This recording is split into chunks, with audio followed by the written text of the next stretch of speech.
DARPA பாகம் 4 synthetic blood அப்படிங்கிறத பார்த்தோம். அது என்ன சிந்தட்டிக் செல்? பிளட் ஷாட் அப்படிங்கிற ஒரு படம், வின் டீசல் நடித்த ஒரு படம் தான். அந்த படத்தில் நிறைய டெக்னாலஜி பற்றி சொல்லியிருப்பாங்க. அந்த டெக்னாலஜி எல்லாமே 2030க்குள் நவீன உலகத்தில் வந்துவிடும் அப்படின்னு சொல்லியிருக்காங்களே. என்னென்ன டெக்னாலஜி? கேன்சரை நானோ டெக்னாலஜியை பயன்படுத்தி குணப்படுத்த முடியுமா? அதற்கான ப்ராஜெக்டில் டார்பா ஏதாவது ஈடுபட்டு கொண்டு இருக்கிறார்களா? நிறைய விஷயங்கள் நான் சொல்ல போகிறேன். ஆனால் இதில் சில விஷயங்கள் நீங்கள் இதுவரையிலும் கேட்டிருக்க மாட்டீர்கள். அப்படியே கேட்டிருந்தாலும் கொஞ்சம் ஆச்சரியமான நிகழ்வுகளுடன் இந்த ஒரு பதிவு இருக்க போகிறது. அன்பு தமிழ் நெஞ்சங்களுக்கு தமிழ் பொக்கிஷத்தின் வணக்கங்கள்.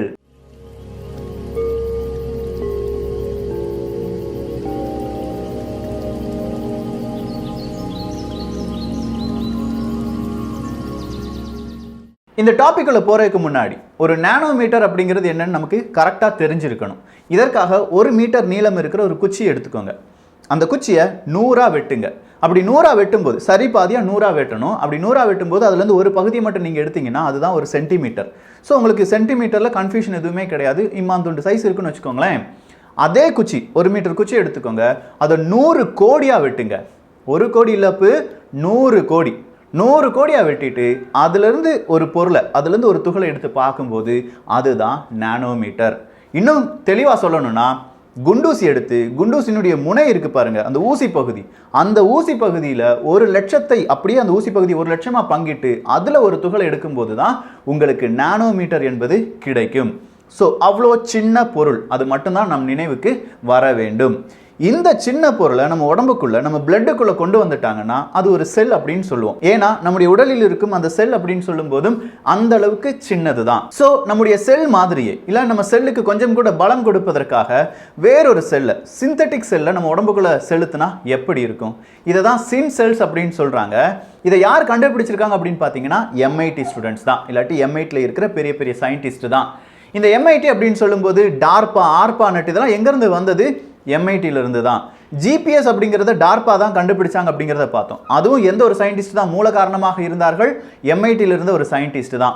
இப்படி MIT அப்படிங்கிறது டார்பாவினுடைய ஒரு நிழல் கூடமாக, அதாவது அங்க இருக்கிற நிறைய ஆராய்ச்சிகள் டார்பாவுக்கு பிற்காலத்தில் உதவுவதாக ஹிஸ்டரி சொல்லுது, வரலாறு சொல்கிறது. ஸோ நிச்சயமா இந்த சின் செல்ஸ் அப்படிங்கிறதும் வரும் காலத்தில் மிகப்பெரிய ஒரு பேசு பொருளாக மாறக்கூடிய வாய்ப்புகள் இருக்கின்றன. 2018வது வருடம் ஒரு ஆர்டிக்கிள் வெளியில வருது, இதே MITல இருந்து. அதுக்கான ப்ரூஃப் தான் பார்த்துட்டு இருக்கீங்க. எப்பா ராசாக்களா, கான்ஸ்பிரசின்னு சொல்லிடாதீங்கடா சாமிகளா, முடியல. ப்ரூஃப் எல்லாமே கீழே லிங்க்ல கொடுத்துருக்கேன். அந்த லிங்க்ல உங்களுக்கு வேணுங்கிறவங்க போய் பார்த்துக்கோங்க. ஸோ அந்த MITல இருக்கிற அந்த ஆர்டிக்கல் என்ன சொல்லுதுன்னா, சயின்டிஸ்ட் இந்த மாதிரியான சின் செல்ஸை கூடுதலாக தயாரித்து கொண்டிருக்கிறார்கள், சீக்கிரம் அதை தயாரித்து முடித்து விடுவார்கள் அப்படிங்கிற ஒரு உறுதியை கொடுத்திருக்கிறார்கள். இந்த சின் செல்ஸ் எதன் வழியாக, எந்த பொருளை வைத்து தயாரிக்கப்படுகிறது அப்படின்னு பார்க்கும்போது கிராஃபேன் அப்படின்னு சொல்லியிருக்காங்க. ஸோ இப்போ புதுசாக ஒரு டேர்ம் படிக்க போகிறோம், கிராஃபேன்.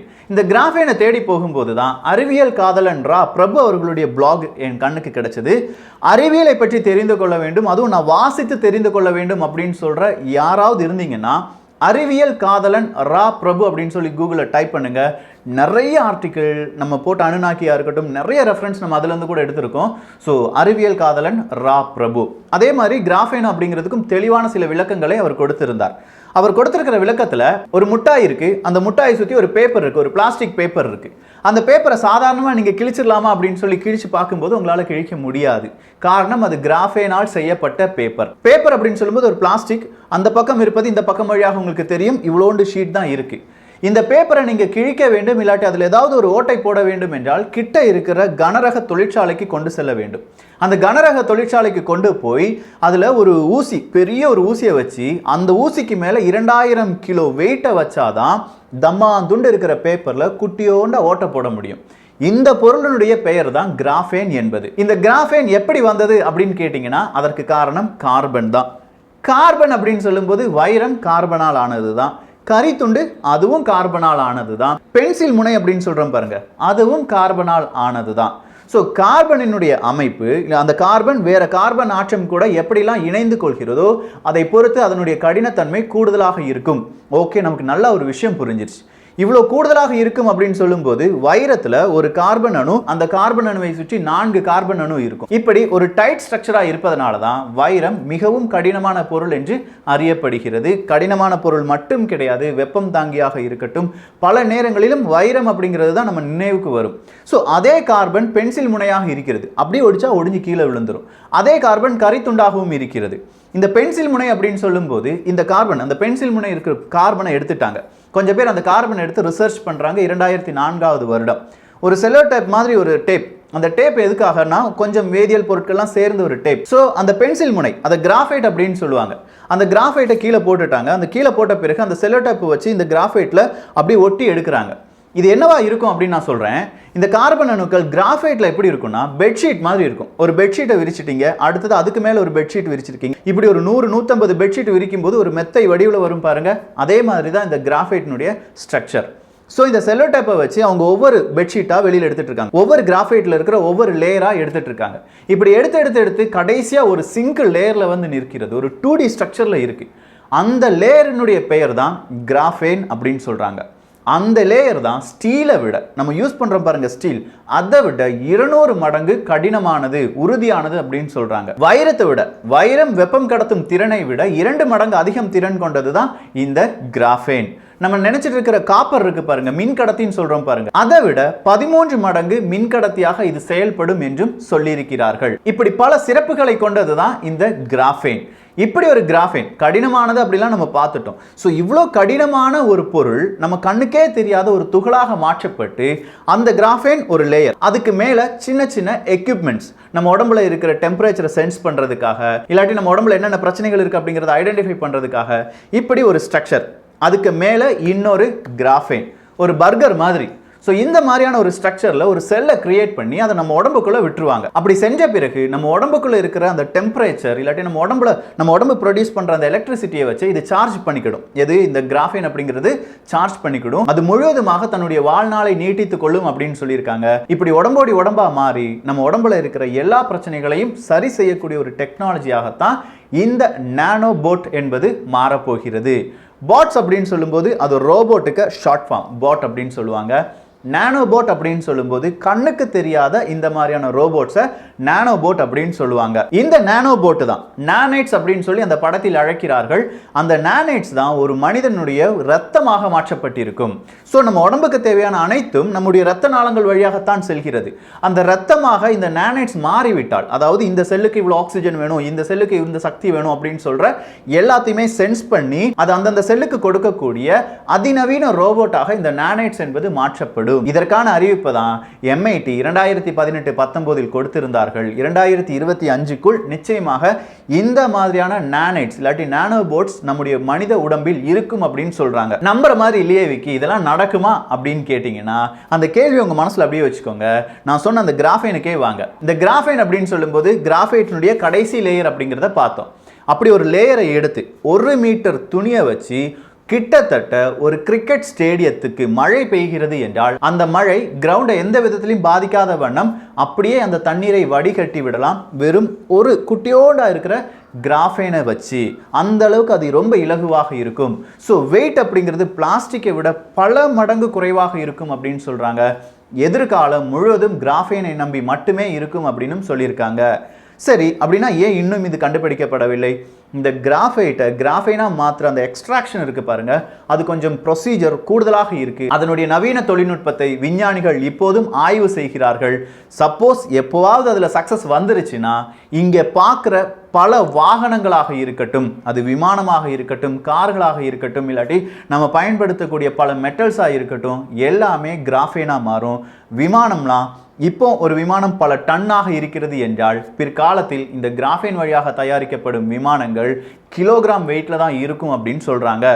எந்த அளவுக்கு இது சாத்தியம் அப்படிங்கிறது விஞ்ஞானம் தான் பதில் சொல்ல வேண்டும். அந்த கிராஃபேனை தான் நம்முடைய உடம்பில் நம்முடைய பிளட்டுக்கு பதிலாக பயன்படுத்த போகிறோம். சரி, அப்படின்னா இதை நம்புற மாதிரி ஒரு 10 வருஷத்துக்கு ஏதாவது முன்னாடி நடந்திருந்தது சொன்னேன்னா நம்புவீங்களா? அப்படின்னா உங்களுக்காக ஒரு ஐட்டம் இருக்கு, அதுதான் பில் கேமரா. கிட்டத்தட்ட 20 லட்சம் பேர் அமெரிக்காவில் மட்டுமே 20 லட்சம் பேருக்கு மேலே இந்த பில் கேமரா தெராப்பி அப்படிங்கிறத எடுத்திருக்காங்க. இந்த பில் கேமராவை யார் தயாரிச்சாங்க அப்படின்னு பார்த்தீங்கன்னா இஸ்ரேல் நாட்டை சேர்ந்த விஞ்ஞானிகள் தான். ஆனால் அதன் பிறகு அந்த ஃபுட் அண்ட் ட்ரக் அட்மினிஸ்ட்ரேஷன் அமெரிக்காவில் அப்ரூவ் கொடுத்து 2001 2002 வருடமே அப்ரூவ் கொடுத்துட்டாங்க. 2014 ஒட்டுமொத்தமாக பில் கேமராவை நீங்கள் இதற்கெல்லாம் யூஸ் பண்ணலாம். அதுவும் குறிப்பாக மனித உடலுக்குள் என்னென்ன பிரச்சனைகள் இருக்குது அப்படிங்கிறத தத்ரூபமாக படம் எடுப்பதற்காக இதை பயன்படுத்திக் கொள்ளலாம் அப்படிங்கிற அறிவிப்பு 80 நாடுகளில் இருக்கிறது. ஸோ இந்த கேமரா வேறு எதுவுமே கிடையாதுங்க, ஒரு மாத்திரை. அந்த மாத்திரையை நீங்கள் முழுங்குறீங்க, அதில் ஒரு கேமரா இருக்கும். அந்த கேமரா 8லிருந்து 9 மணி நேரம் உங்கள் உடம்புக்குள்ளேயே உங்கள் வயிற்றுக்குள்ளேயே அப்படியே ட்ராவல் பண்ணிக்கிட்டே இருக்கும். அப்படி ட்ராவல் பண்ணும்போது அது நிறைய ஃபோட்டோஸை எடுத்து வயர்லெஸ் வழியாக நம்ம ஒரு பெல்ட் கட்டியிருப்போம், அந்த பெல்ட்டுக்கு அனுப்பி விட்டுக்கிட்டே இருக்கும். கடைசியாக டாக்டர்ஸ் அந்த ஃபோட்டோஸ் எல்லாமே ப்ராசஸ் பண்ணி எந்த இடத்துல என்ன மாதிரியான சிக்கல் இருக்குது அப்படிங்கிறத கண்டுபிடிச்சிடுவாங்க. இதனுடைய பெயர் தான் பில் கேமரா. இதே மாதிரி ஸ்மார்ட் பில்ஸ் இருக்குது, வைப்ரேட்டிங் பில்ஸ் இருக்கு. இதெல்லாம் இந்த காலம், அதாவது 2020 நாம் பயன்படுத்தி கொண்டிருக்கும் டெக்னாலஜி அப்படின்னு சொல்லலாம். இதே MIT வேறொரு பில்லை கண்டுபிடிக்கிறாங்க, அதை தான் ஸ்மார்ட் பில் அப்படின்னு சொல்லுவாங்க, ஒய் ஸ்மார்ட் பில் அப்படின்னு சொல்லுவாங்க. 2018 ஸ்டார் ஸ்மார்ட் பில் என்பது இருந்தது, இப்போது ஒய் ஸ்மார்ட் பில்லாக மாற்றப்பட்டிருக்கிறது. அது என்ன ஒய் ஸ்மார்ட் பில்? இதில் வேற எதுவுமே இல்லை. ஒரு மாத்திரை நீங்கள் சாப்பிட்றீங்க, அந்த மாத்திரை நம்ம உடம்புக்கு போன உடனே சின்னதாக அது உருமாறுதுன்னா ஒய் ஷேப்பில் அதனுடைய கைகள் முளைக்கும். அந்த ஒய் ஷேப் கைகள் இருக்குது அப்படின்னு சொன்ன பாருங்க, அதில் ஒவ்வொரு ஒய், அந்த ஒய் அப்படிங்கிற எழுதி இருக்கிறத ஒவ்வொரு இடத்துலையும் 4 செக்மெண்ட் இருக்கும், 4 விதமான மருந்து இருக்கும். அதை அப்படியே ஸ்கேன் பண்ணிக்கிட்டே போகும். கிட்டத்தட்ட 1 மாதங்கள் வரை நம்முடைய உடலில் அந்த பில்ஸ், அந்த மாத்திரை என்பது இருக்கும். அந்த ஸ்கேனிங் பண்ணுற இடத்துல என்னென்ன பிரச்சனைகள் இருக்குது, அதுக்கு என்னென்ன மெடிசன் எந்த காம்பினேஷனில் வேணும் அப்படிங்கிறத இந்த ஸ்மார்ட் மாத்திரை என்பது தீர்மானிக்கும். அப்படி தீர்மானிக்கக்கூடிய அந்த மாத்திரை அந்த செல்லுக்கு, அந்த உடல் பாகத்திற்கு என்ன தேவையோ அதை அங்கே கொடுக்கும். மருத்துவர்களுடைய வேலை அங்கே மிக குறைவாக இருக்கும். இந்த ஸ்மார்ட் பில்லுக்கு ஒரு அப்ளிகேஷனையும் தந்துருவாங்க. ஸோ அந்த அப்ளிகேஷன் வழியாக உடம்புல என்னென்ன மாற்றங்கள் நடைபெறுகிறது அப்படிங்கிறத நேரடியாக உங்களால் பார்க்க முடியும். இப்போ நீங்கள் நம்புறீங்களா? இது சைஃபை ஃபிலிம் கிடையாது. நிச்சயமா இந்த உலகத்தில் இப்போதும் நம்முடைய மருத்துவத்துறையில் இதெல்லாம் செய்யப்பட்டு கொண்டிருக்கிறது. சரி, அப்படின்னா இதெல்லாம் டார்பா கையில் இருக்கா? இந்த சிந்தட்டிக் பிளட் அப்படிங்கிறத நம்ம பார்க்கும்போது நிச்சயமா இந்த ஸ்மார்ட் பில்லாக இருக்கட்டும், இல்லாட்டி சின்செல்ஸாக இருக்கட்டும், இதை பற்றியும் கூடுதலாக நாம் கவனிக்க வேண்டியதாக இருக்கிறது. இது மட்டுமே கிடையாதுங்க. மனிதர்களை, இப்போ ஒரு மனிதன் 50 கிலோ 60 கிலோ இருக்கானா, அவனை வச்சு 1 டன் வெயிட் எப்படி தூக்க வைக்க முடியும் அப்படிங்கிற ஒரு சோதனையிலும் டார்பா ஈடுபட்டு வருகிறது. ஹைட்ரா ப்ராஜெக்டா இருக்கட்டும், நீங்க இங்க நின்னுக்கிட்டே நிலத்துக்கடியில் யார் யார் எப்படி இருக்காங்க அப்படிங்கறத பார்க்கக்கூடிய சென்சாஸா இருக்கட்டும், இன்னும் பல வியக்கத்தகும் ப்ராஜெக்ட் டார்பாவின் கைவசம் இருக்கிறது. இவ்வளோ நடந்து நமக்கு தெரியாம போச்சு அப்படின்னா இன்னும் நிறைய இருக்கோ? இப்பெல்லாம் நான் சொன்னது மெடிக்கல் இல்லாட்டி சாதாரண மனிதர்களுக்கு பயன்படக்கூடிய சின்ன சின்ன கண்டுபிடிப்புகள். இதையும் மீறி அதிநவீன கண்டுபிடிப்புகள் டார்பாவால் செய்யப்படுகின்றன. அதை வரும் காலங்களில் தமிழ் பொக்கிஷம் சார்பாக பார்க்கலாம். ஸோ இந்த பதிவு வழியாக நீங்கள் தேடி பார்க்க வேண்டியது சின்செல்ஸ். அதே மாதிரி இப்போ நம்ம பார்த்துருக்கிற அந்த பிளட் ஷாட் அப்படிங்கிற படத்தை பாருங்க. அதில் நிறைய இந்த மெமரியை இரேஸ் பண்ணிட்டு எப்படி மெமரியை மறுபடியும் ஒரு மனிதனுக்கு புகுத்த முடியும், அந்த மனிதனை வைத்து என்னென்ன செய்ய முடியும், மனித உடம்பில் எக்ஸோஸ்கெல்டன் அப்படிங்கிறத புகுத்த முடியுமா, பல கேள்விகளை இந்த படம் உங்களுக்கு தரும். இந்த படத்தை வைத்து தான் அடுத்ததா டார்பாவினுடைய நம்முடைய பதிவும் இருக்க போகிறது. ஸோ இந்த ஒரு பதிவை குறித்த உங்களுடைய கருத்துக்கள் இங்கே வரவேற்கப்படுகின்றன. எல்லோரும் தமிழ் பொக்கிஷத்தில் இணைந்திருங்கள். தமிழ் பொக்கிஷம் சேனலை சப்ஸ்கிரைப் செய்யாத தோழர்கள் தோழிகள் தயவுசெய்து சப்ஸ்கிரைப் பண்ணிக்கோங்க. நல்லதை பகிர்ந்து நல்ல சமுதாயத்தை உருவாக்குவோம். நன்றி, வணக்கம்.